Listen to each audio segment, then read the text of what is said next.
টানা বৃষ্টি দেখেন বন্যার আশঙ্কা। আসলে বন্যা সম্পূর্ণ না হইলেও হওয়ার মতো। এই যে কুকুর পানিতে ভাসতেছে, স্রোতে সব নিয়ে যাইতেছে, পানি বন্দি হওয়ার কারণে পানির একটা প্রেশার আছে। আর যখনই যে এদিক দিয়ে বাঁধ ছুড়ে তখন ঘর বাড়ি সব নিয়ে একসাথে ছুড়ে। এটা আসলে এই ডক্টর ইউনূস সরকার আসার পরে আসলে এই যে খালটাল খনন বা এইসব বিষয়ে একটু মাথা দেওয়া উচিত ছিল।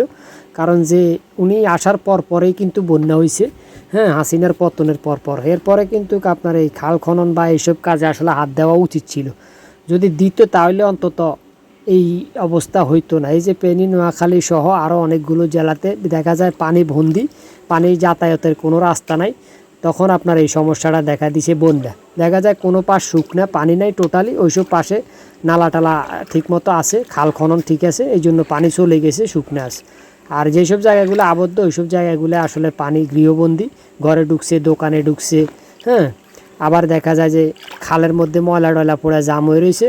হঠাৎ যখন ছুটছে পানি তখন ওই খালের আশেপাশে যেসব বাড়িঘর আছে সবগুলো নিয়ে একসাথে ছুটছে, বা দোকানপাট নিয়ে, এই যে দোকানের ভিতরে পানি, হ্যাঁ।